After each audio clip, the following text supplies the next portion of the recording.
is Craig Butler. I'm currently serving as the Vice President of the Board of Trustees. And on behalf of the board, I welcome you here. I'm Jeff Lawrence. I'm a volunteer here at the Lawson Center.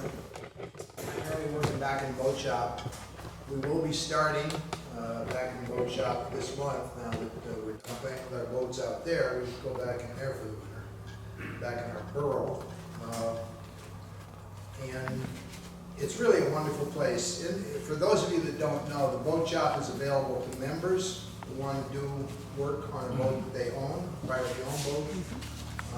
And I think we've done 5 or 6 completely since the museum is open. One is in there right now that's in progress.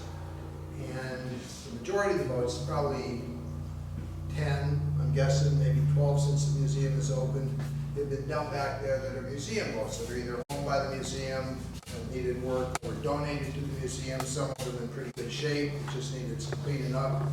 Some of them are in terrible shape, they need a lot of cleaning up, but it's a good place to work.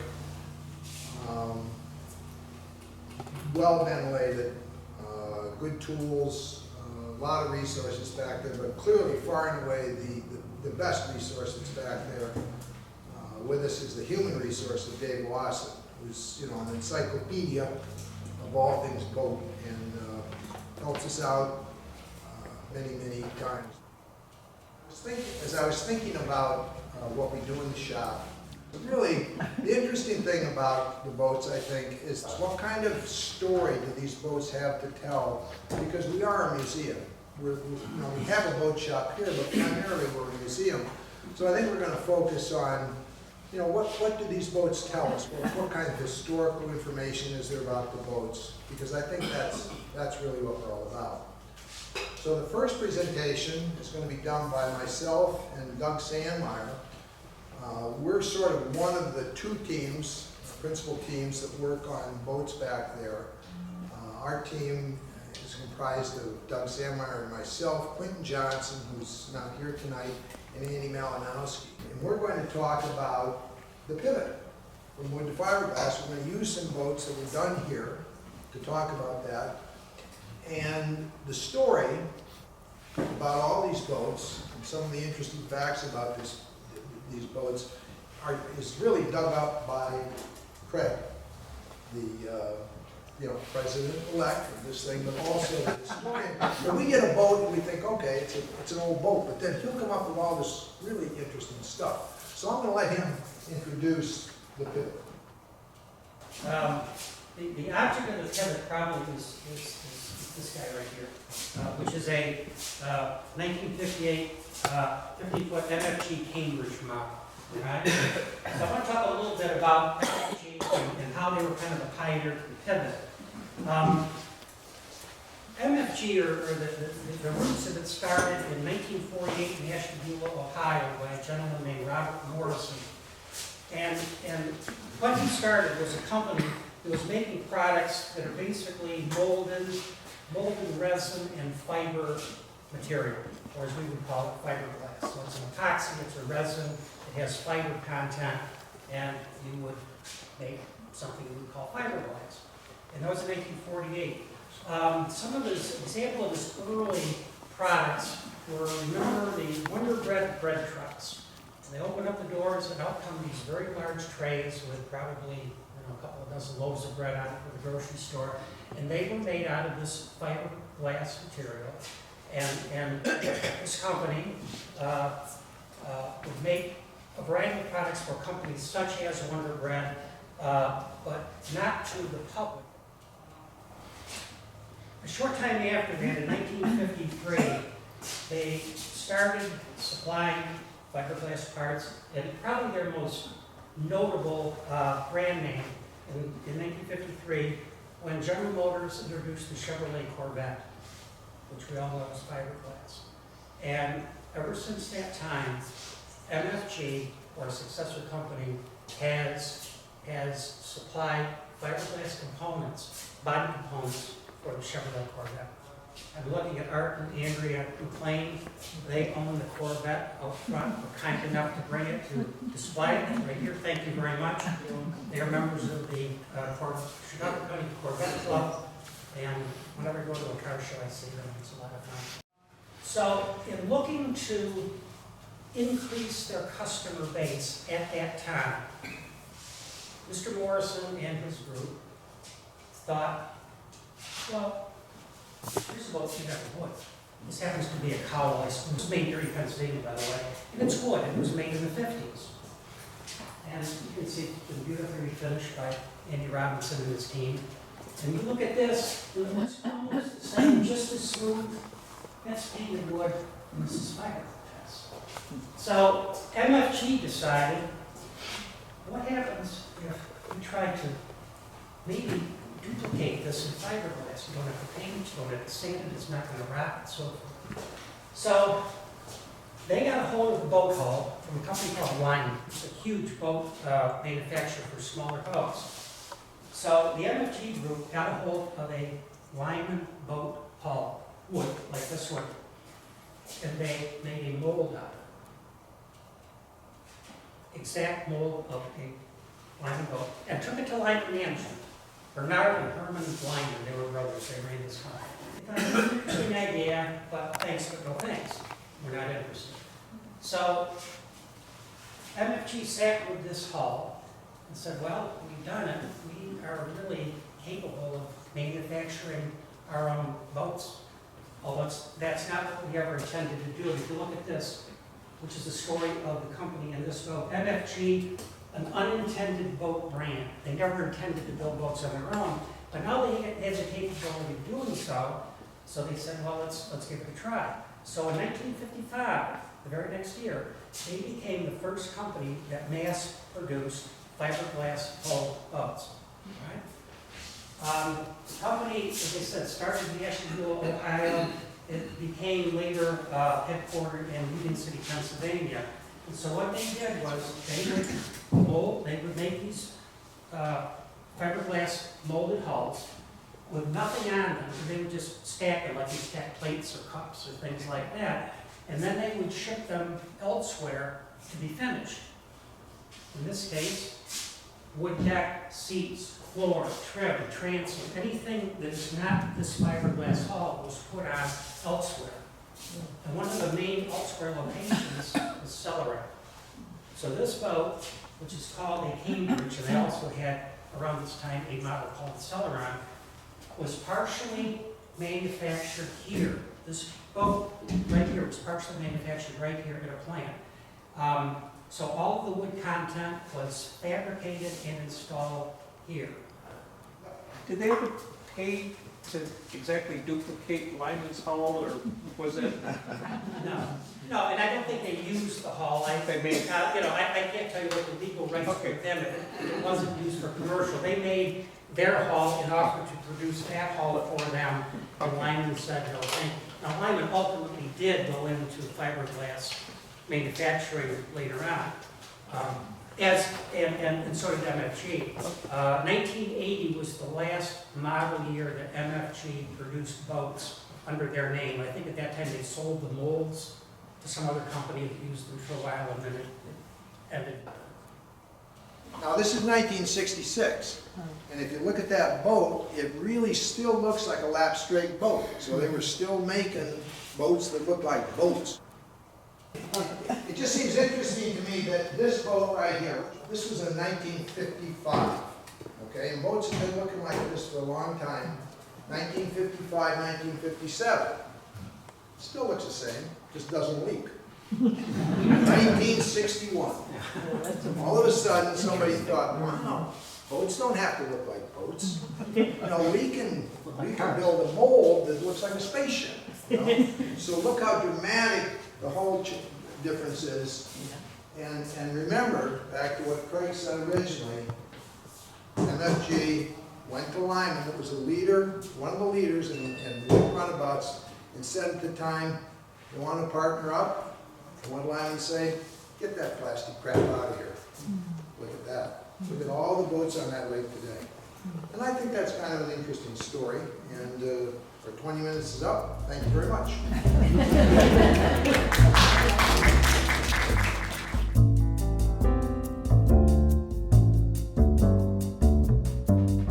Okay, this is Quentin Johnson.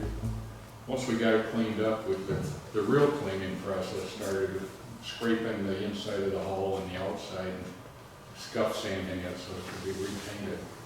We're starting to take it apart and you see we've got the gunnels off of it. And we're busy taking notes and pictures and measurements because as soon as we start taking the boat apart, it starts to relax. And the trick is going to be to get it back together so everything fits.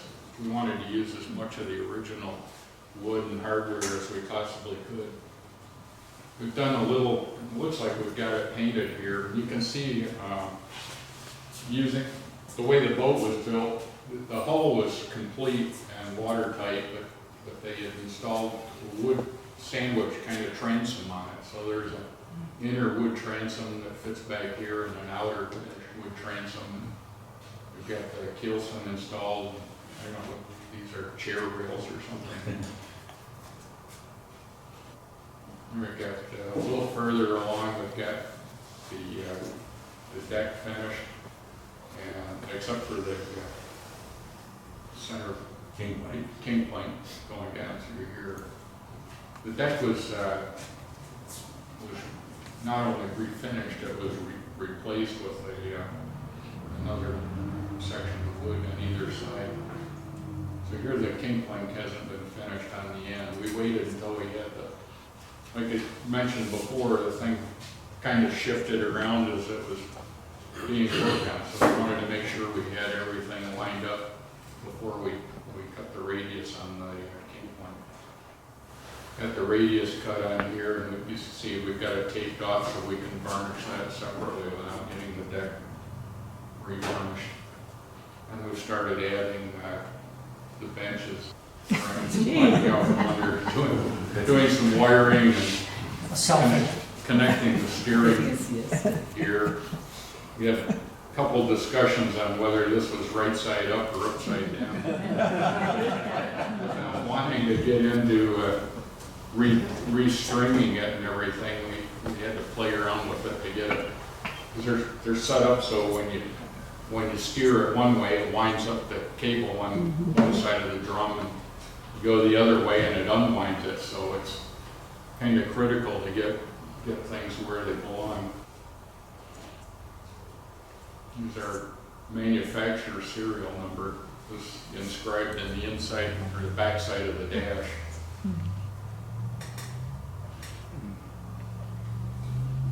There's the boat one right after we brought it upstairs. I skipped ahead, but this one shows the two outboard motors on it. The transom had been modified from the original, we think, to accommodate a trolling motor. So we refitted that with what else but a pair of Johnsons. Thanks, Doug.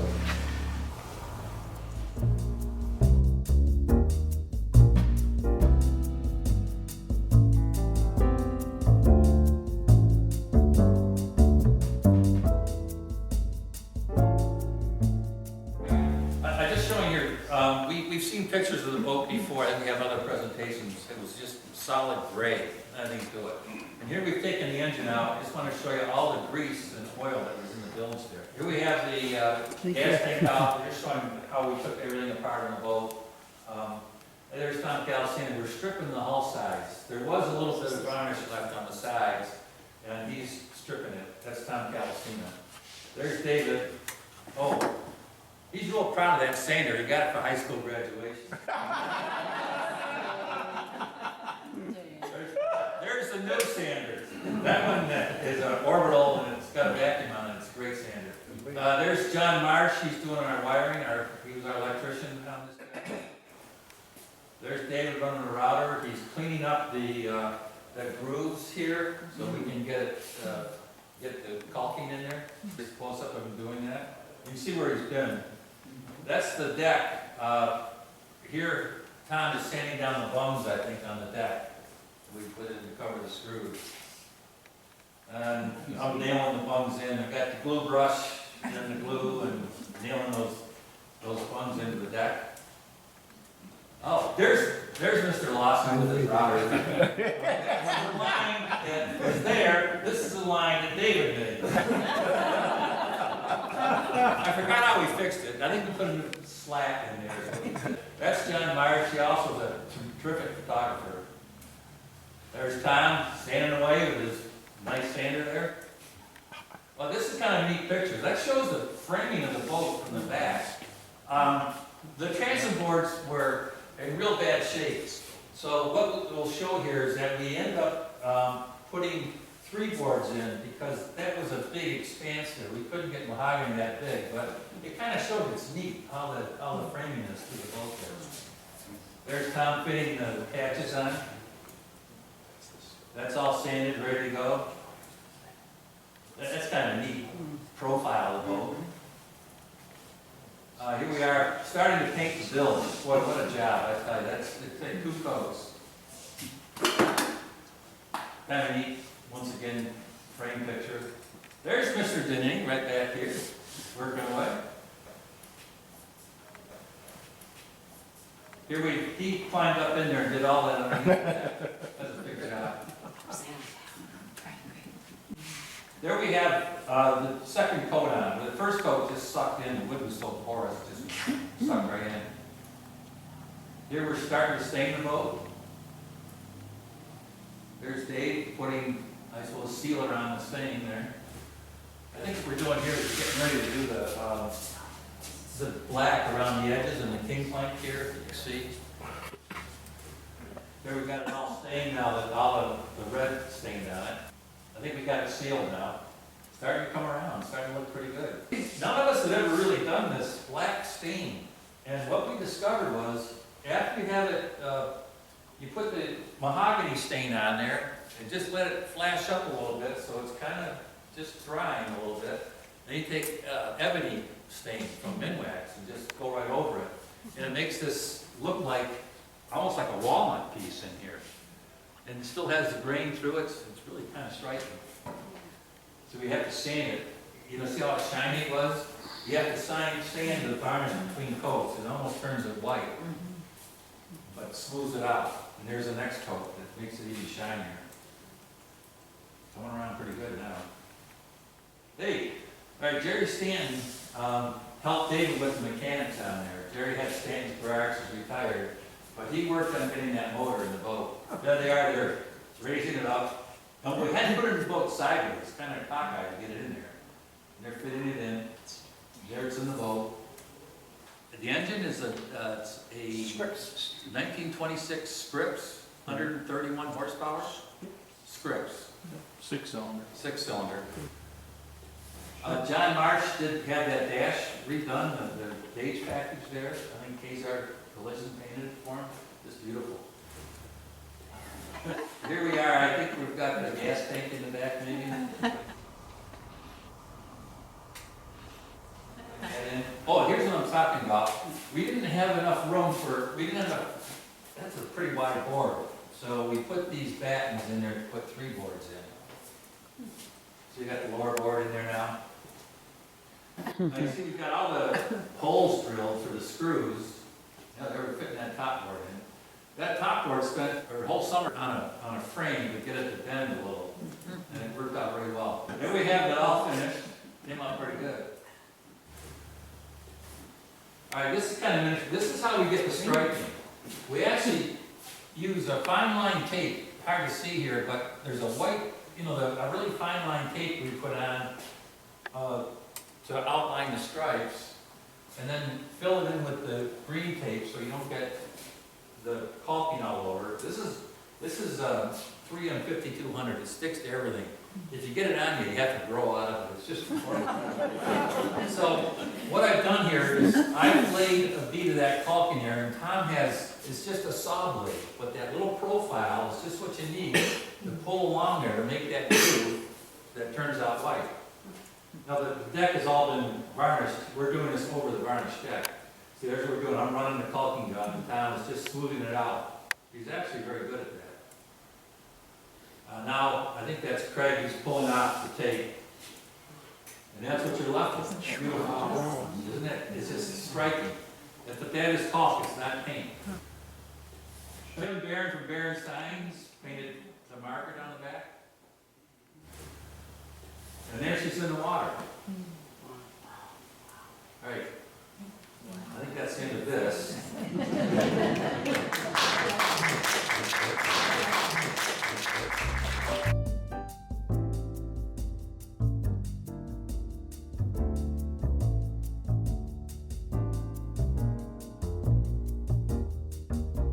Once again, no explanation is needed. But we're taking the boat apart here in this sequence. There I refinished the transom, we stripped it, sanded it really hard and stained it. Then we've probably got a coat of sealant on there. This was in pretty bad shape here, so we replaced it. That's a new piece of, it's actually mahogany plywood that we put on there. There we've taken apart everything on the inside, and boy, do we hate this. Craig will tell you, we just hate lap straight. On the cowl, there was 540 little squares that we had to refinish. Sand, strip with sand and paint. I don't know how many are here, but we just hate that. Now we're putting on a new deck. One half of the deck was in real bad shape, so we put that on. Once again, it's mahogany plywood. And there we've got them both on, pink light back on. We had to rebuild the motor box. I think I put this side on, and the back of it we had to put on. Get that fixed. There was staining the boat, staining the mahogany on it, the rest of it. There we stained the bulkhead in the front. What a pain, I tell you, all that, you have to varnish around all this junk, you couldn't get it off, so you had to just work around it. Can you turn those lights on? There's Tom, Dave had a box of these plastic letters. All the boats in the 60s and earlier, 70s and back, had these plastic letters. No one painted names on them, they had these block letters. And between the ones that I had saved and ones that Dave had, we came up with the name Skipper for Skip Vincent. I'll get into that in a minute. I think Tom is installing them. So you're spelling those? We had to spell it for him, Yes, it was Did he have a little drop with that in? No. We had the S upside down. The rest of it. You turn the boat with that pipe. Kind of unique.